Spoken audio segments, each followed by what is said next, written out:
Nós estávamos falando então a respeito do... Olha, credo em cruz, né? Não, filho. Brincadeira, viu, irmão Salvador? Brincadeira. Então, vamos lá. Ela deu uma saidinha e falou, passa batom. Assim me revela o Senhor. Sim. O teu Vamos batom ficar é... É de Deus. É gostoso? Vamos lá, amados. O Anderson estava me lembrando de um texto bíblico, que é onde nós estávamos falando sobre essa questão de milagres, sinais, né? O Salvador colocou lá o ponto, a Analice acho que falou também. E o Anderson me lembrou daquela passagem lá de Êxodo, né? Onde o Moisés, Deus vai realizando os milagres através de Moisés, mas os magos de Faraó também vão realizando os milagres. Não tem essa passagem? Não é? Então Moisés vai lá e joga lá o cajado, vira uma serpente. Não, os magos fazem lá o milagre, vira a serpente, cajado. Aí o de Moisés engole a serpente e tal. Ele faz um milagre, os magos vão fazendo outro milagre. Ele faz um milagre, os magos vão fazendo outro milagre. Só para a gente perceber que também Satanás, então, inclusive, história bíblica, obrigado Anderson por lembrar, na história bíblica está relatada essa possibilidade, que Satanás também, irmãos, realiza os milagres. É lógico que chegou uma hora que Moisés fez um milagre lá, e eles disseram, os magos reconheceram, aqui é o dedo de Deus, aqui a gente não pode fazer nada, desculpa aí, mas... A serpente que Moisés estava com ela comeu a serpente. Isso, também. Exato. Só para mostrar, inclusive, nesse ato, que as ações de Deus, se é por poder, elas são muito mais poderosas. Mas aí mostra a realidade que Satanás também, irmãos, tem poder para realizar essas coisas, não é? Então, isso não nos maravilha, isso não nos impressiona.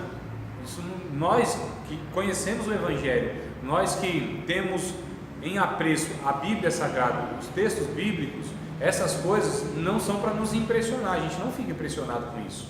A gente vai avaliar, opa, é de Deus? É de Deus. Amém, glória a Deus, louvado seja Deus. Vamos glorificar Deus pelos atos poderosos de Deus, né? Mas a gente precisa ter muito cuidado nesse campo fértil que a gente vive, que é o Brasil, que aqui tudo que planta dá, inclusive heresia, né? Tudo que planta aqui dá, irmão, heresia, engano, e a gente precisa... Mas aí, então tem um texto bíblico mostrando para nós essa questão. Vamos voltar aqui à leitura, onde nós paramos. Negativamente, trata-se de um esforço para antecipar possíveis pontos de ataque, defendendo as doutrinas cristãs contra tais ataques. Alguém achou? Sim. Aí o texto? Sim. Todos? Então vamos lá acompanhar. Está falando da apologética no caso, né? A palavra. O termo vem do grego apologia, quer dizer defesa, uma resposta ao ataque.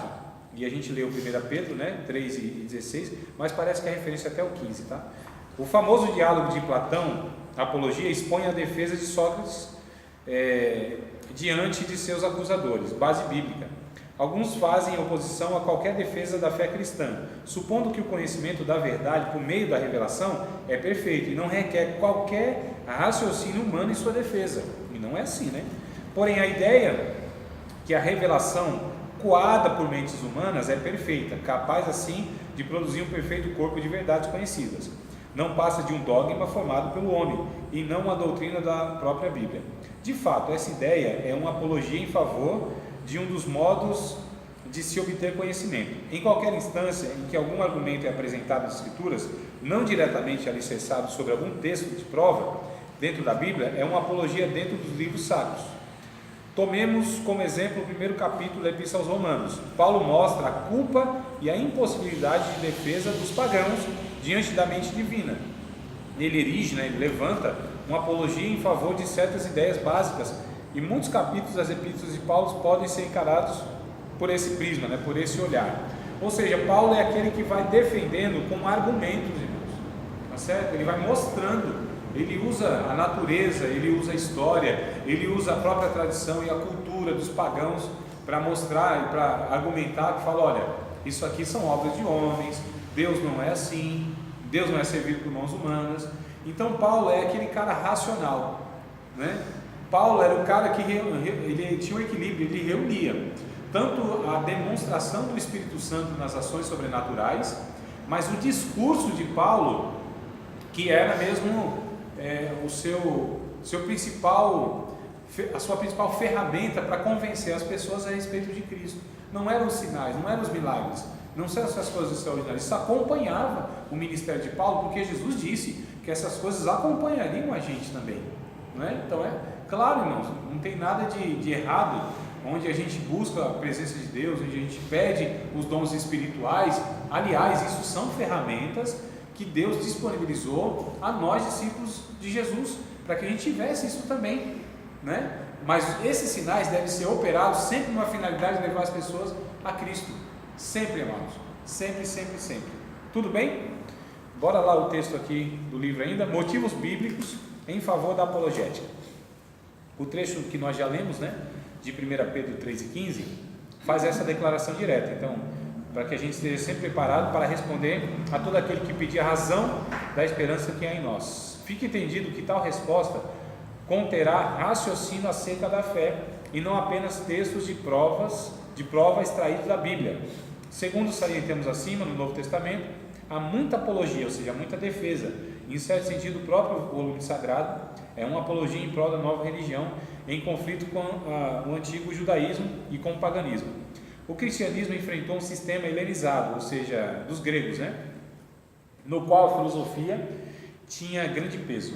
No 17º capítulo de Atos, capítulo 17 de Atos, Paulo não hesitou em apelar diretamente à apologética, ou seja, a defesa, utilizando argumentos filosóficos, procurando convencer os atenienses. O Evangelho de Lucas é uma apologia escrita para um oficial romano, a fim de procurar conquistar a posição oficial para a nova fé, fazendo assim destacar a perseguição, para que tenhas plena certeza das verdades em que fosse instruído. Essa era a certeza que Lucas procurou transmitir aos seus leitores. O que o autor quer dizer aqui, entre outras coisas, é que a Bíblia, ela de fato é um escrito. A Bíblia, ela contém textos que levam as pessoas de fato a serem convencidas por argumentos históricos, inclusive por verdades mesmo. Não há quem lê a Bíblia, não há uma contradição de ensino, né? Não há uma coisa absurda. O que a Bíblia ensina de absurdo? Ninguém lembra? Absurdo, assim, de comportamento. Você tem que viver assim, fazer assim, tratar alguém. O Novo Testamento, a Bíblia toda, mas o Novo Testamento. É um absurdo, assim, para levar a pessoa, por exemplo. Tem outros escritos que são considerados sagrados, né? Bhagavad Gita, que é do Hare Krishna, né? Bhagavad Gita, tem o Alcorão, que é do islamismo. Não tem isso, se consideram sagrados.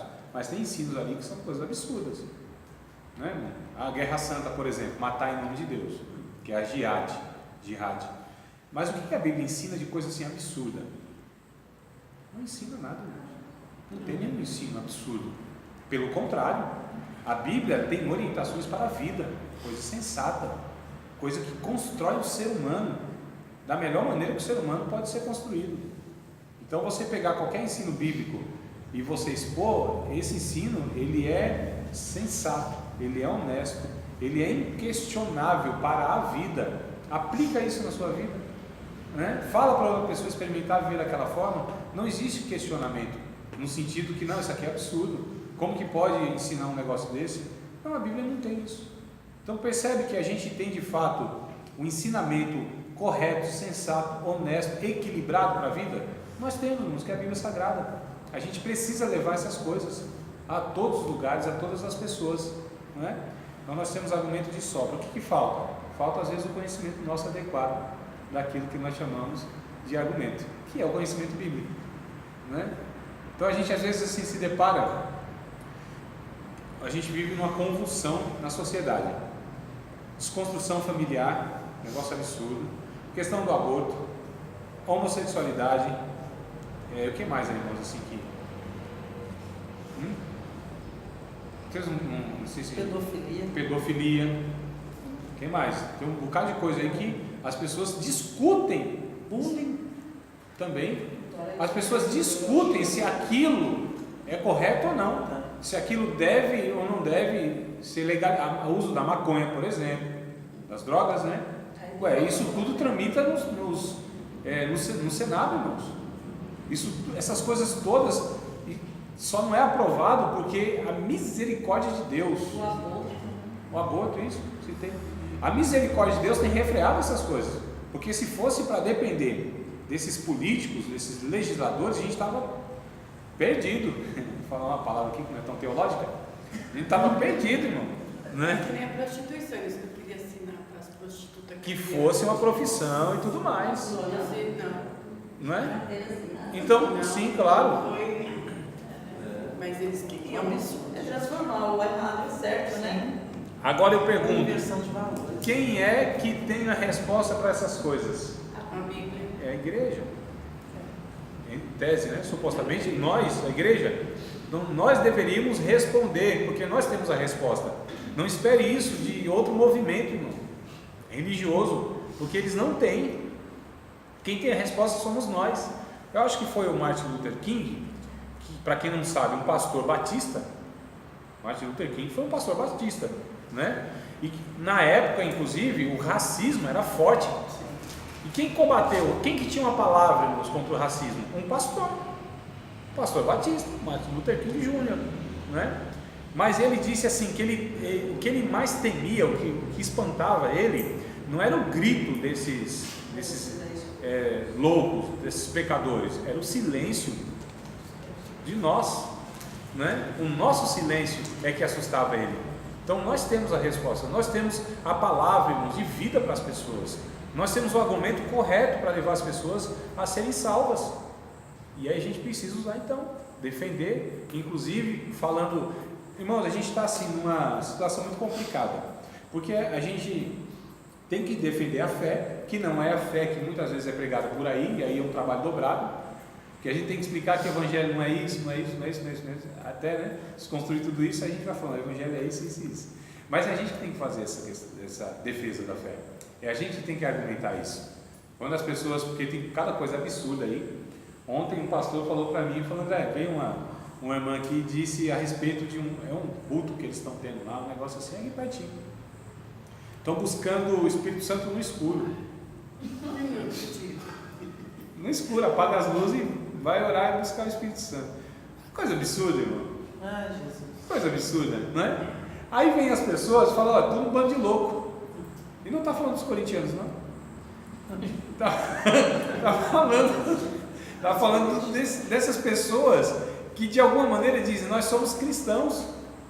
E aí a gente precisa, irmãos, falar, olha, não é assim, isso não tem nada a ver com o evangelho e tal. E a gente precisa então ensinando as pessoas a respeito do que é evangelho, que não são essas coisas. Então nós precisamos ensinar os crentes que estão equivocados, nós precisamos ensinar aos incrédulos que isso que eles têm visto, porque a mídia está no poder de pessoas que infelizmente,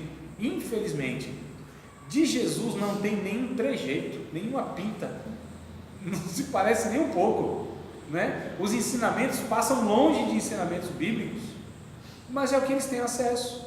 E aí o que fala? Tudo doido. E eu dou razão para eles, tudo doido mesmo. Lógico que é, um bando de louco, né? Gente que está falando coisa que Jesus nunca falou, nunca ensinou, que a Bíblia não ensina. Lembra daquela, já faz uns 20 anos, eu acho, o cidadão foi na TV lá, deu uma bica A imagem da Universal, né? Da Universal. Eu uso essas linguagens, vão ficar meio apavorados assim, mas eu sou assim, eu vou pagar aqui de professor intelectual e bica. Professor da bica também. Não, eu não dou bica não, ninguém não. Que é isso? Não sei, né? Uma bola, cara. Não, vontade tem, mas eu não dou vazão à vontade, entendeu? Então, estou brincando, eu também não sou violento não. O que acontece? Então a gente percebe que essas pessoas estão totalmente equivocadas. De quem é a responsabilidade para consertar tudo isso? É nossa, irmãos. Então somos nós que precisamos com mansidão ensinar essas pessoas. Que o que nós lemos aqui, não com contenda. Nós temos que ser aptos para ensinar. Quando Paulo disse lá a Timóteo, não estava dirigindo apenas e tão somente a pastores, a ensinadores, estava ao servo do Senhor, ele disse, né? Que a mãe Esther acho que leu. Ao servo do Senhor não convém contender, antes ser manso, apto para ensinar. Então a aptidão para ensinar tem que ser de todo discípulo de Cristo. Porque quem é um discípulo de Cristo? É um aprendiz de Cristo. Quem é um aprendiz também é um ensinador, de certa forma, não é? Estou falando de mestre, falando de ensinador. Então quem aprende, ensina. E quem aprende tem que ensinar. Para ensinar tem que aprender. Então quem quer ser um bom ensinante tem que ser um bom aprendente. Mas, amados, tem outra questão. É assim, nós não, falando da apologética, do pensamento e tudo mais, nós não somos neutros. O problema que nós temos, um dos maiores problemas é assim, que ninguém nasce neutro, ninguém parte da neutralidade. Quando a gente vai falar de alguma coisa, a gente fala daquilo que teve como influência, como que a gente teve por ensino e por convívio também.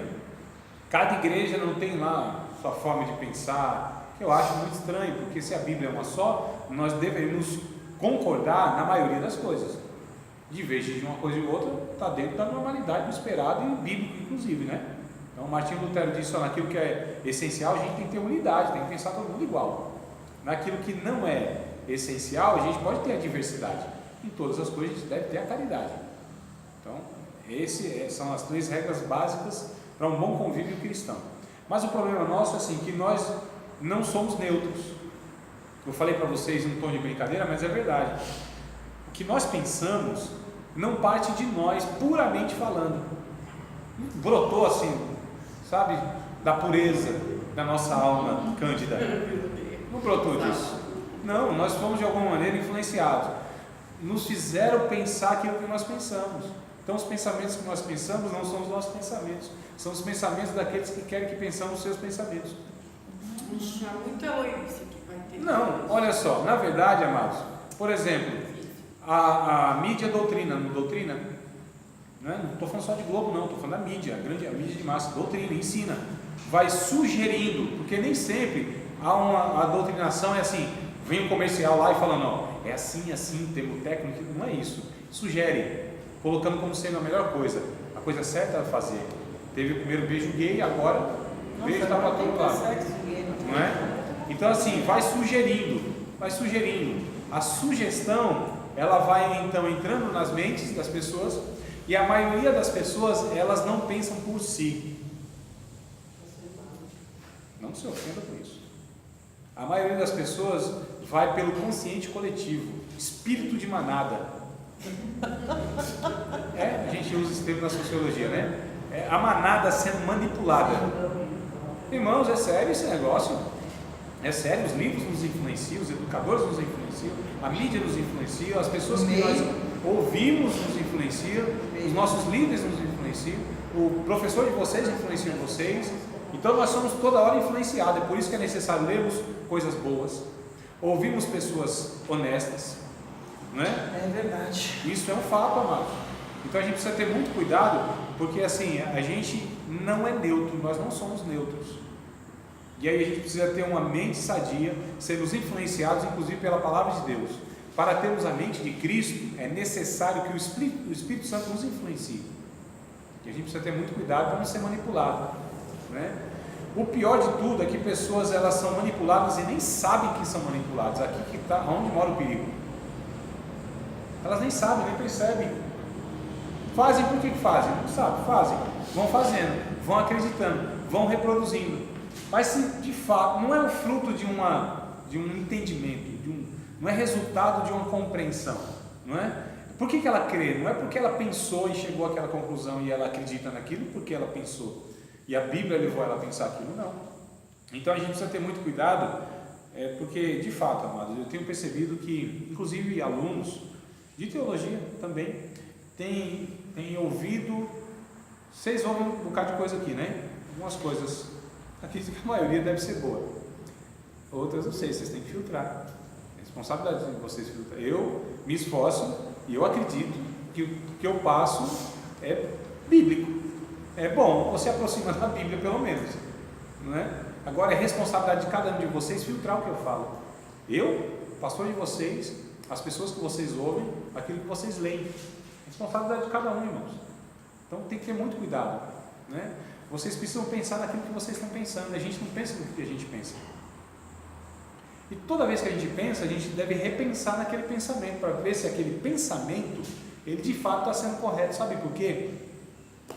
Porque assim, eu hoje sou uma pessoa, tenho 40 anos, aproximadamente, 40 para mais, né? Eu tenho uns 20 anos mais ou menos que estou servindo a Deus, então ando no meio dos evangélicos, né? Eu tenho um filho de 11 anos, então eu tenho experiência de pai com 11 anos, daqui a pouco vou ter uma experiência que será com uma criança, embora seja menino, mas é outra pessoa, é outro desafio que eu tenho, é outra personalidade, é outro temperamento, imagino eu que vai vir assim. Talvez, eu acredito que se vier igual esse menino, louvado seja Deus, e se não vier, louvado seja Deus, porque eu vou ter que me adequar nisso, vou ter que ter uma experiência, e é ao vivo. O problema da vida é esse, é ao vivo, não é, irmão? É ao vivo, então a gente precisa pensar. A gente hoje tem uma mente, tem uma compreensão, tem a chamada cosmovisão, que foi o que caiu na matéria passada, na prova, na avaliação passada, e alguns não souberam lá colocar a opção do que é a cosmovisão. A cosmovisão é a forma como eu vejo o mundo, as coisas. Isso é cosmovisão. Entendimento de mundo, visão de mundo, né? Cosmo, mundo, visão do mundo. Como eu vejo, como eu enxergo o mundo, as coisas. Então a gente precisa pensar nisso todos os dias, isso chama-se de reflexão. Pensar no que está pensando. A maioria das pessoas não fazem isso. Elas vêm quase no automático. Não reflete todo dia. O que a Bíblia exorta a gente no Salmo 1? A pergunta que eu fiz agora, hein?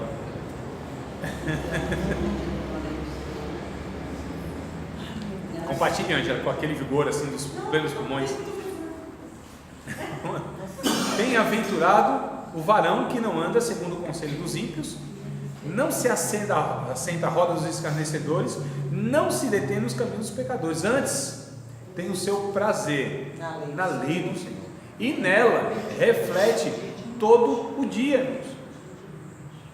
Refletir todo dia na lei do Senhor, todo dia pensar naquilo que está pensando, inclusive, todo dia colocar à prova os nossos pensamentos diante da palavra de Deus.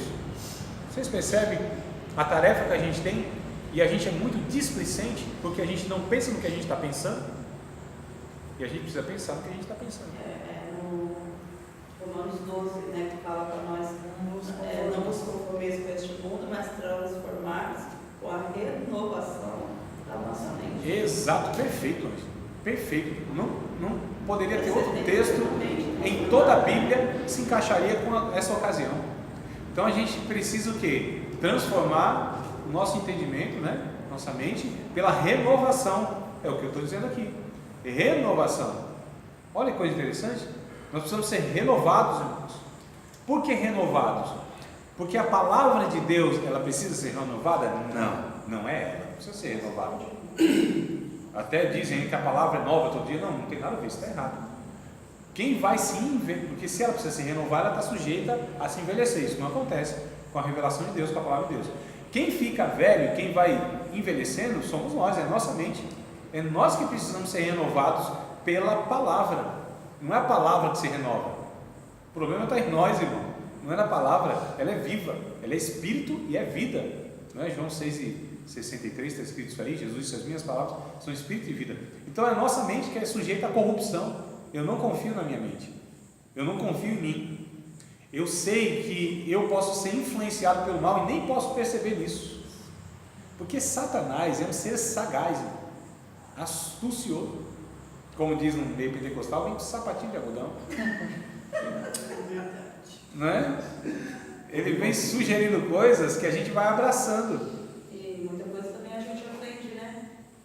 Sim, temos aprendido muitas coisas que hoje, né? Diretamente, né? Então tem coisas que são diretas. Eu me preocupo, lógico, com as duas, mas a primeira eu acho que é a mais perigosa, porque ela vem sutil, ninguém percebe, né? São coisas que o Satanás, irmãos, ele fez com Jesus e vocês acham que não vai fazer com a gente. Ele fez com Jesus. Ele disse: ó, não está escrito na palavra para você se jogar dessa ribanceira abaixo aqui e os anjos vêm para te pegar? Jesus disse: opa, não é assim, não está escrito. Mas ele pegou o que? O texto bíblico, deu uma distorcidinha leve, coisa assim, sutil, e apresentou como palavra de Deus. Olha, a palavra de Deus diz assim. Jesus disse: não é assim não. Primeiro que você está colocando, você está me entregando a letra sem o espírito, e a letra mata, né? A letra mata, é fato. Sem o espírito mata. Não estou falando nem do Espírito Santo, também, estou falando do espírito da letra. Estou falando da mensagem viva. Então a gente precisa ter muito cuidado, porque a palavra de Deus tem sido usada por Satanás, inclusive para enganar muitas pessoas, irmãos.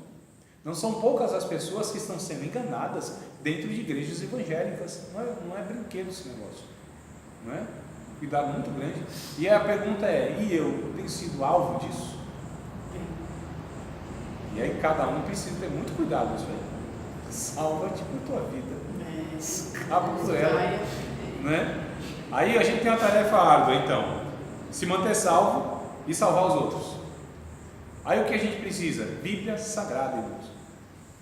Aí fala: André, mas também você vende peixe, né? Porque é curso teológico, é lógico que você vai. Irmão, não tem para onde a gente correr, não tem outro argumento, não tem outra fala. Nós precisamos desesperadamente, nós cristãos, temos a Bíblia como sendo, de fato, como é para um viajante o mapa, como é para o marinheiro a bússola, como é para o peregrino o cajado, tá certo? Como é para o soldado a arma, a espada. A gente precisa ter como nossa ferramenta principal de trabalho, de vida, de orientação.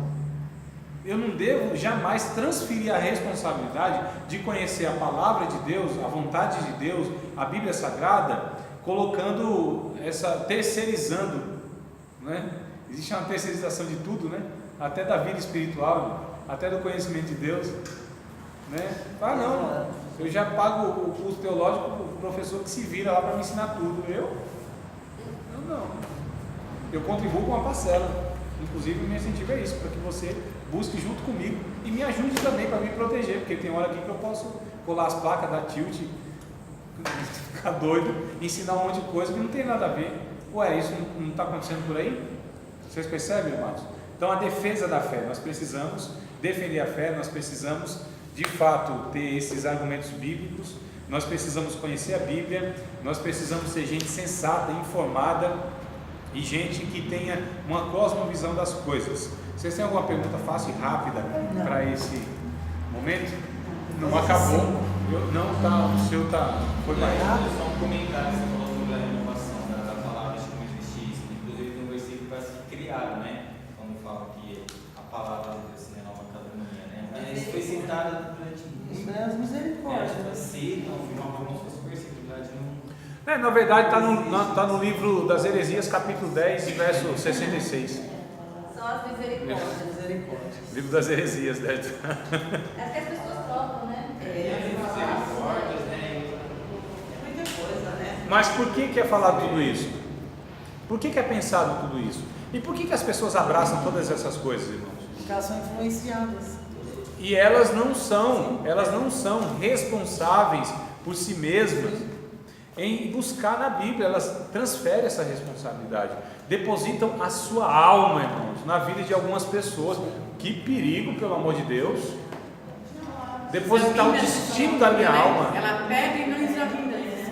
a minha vida na mão de outro, confiar inteiramente, cegamente num professor, num pregador, num pastor. Amados, não, isso é muito sério, não é? Muito sério mesmo. Então é igual a irmã disse, falou: irmão, como está escrito na Bíblia, água mole e pedra dura, tanto bate até que fura. Falou: não, irmão, não está escrito isso aí não. Então teve um senhor já, aliás, uma família aí, ele disse sério assim, né? Como está escrito, matarás para não morrer.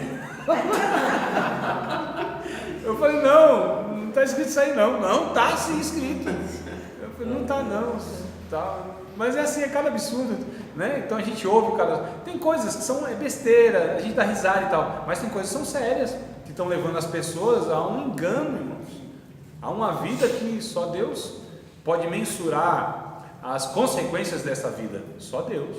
E a gente precisa ter muito cuidado, né? Então, cuidar da gente para cuidar dos outros. Cuida de ti. Né? Você tem que cuidar da gente. De ti mesmo, né? E depois da doutrina. Então essa é a ordem mesmo, irmão Esther. Essa é a ordem que nós temos que ter, cuidar de nós e da doutrina. Amados, eu começo essa matéria incentivando vocês a ler a Bíblia, a ler mais a Bíblia, a ler livros bons, a se antenar com tudo, a se informar, a se dedicar no pensamento, tá certo? Não estou falando de divagação e ficar viajando na maionese, não é nada disso. mas pensar mesmo naquilo que pertence à vida, a palavra de Deus, pensar todo dia, levar a sério a vida, né? Levar muito a sério a vida, as coisas e tal.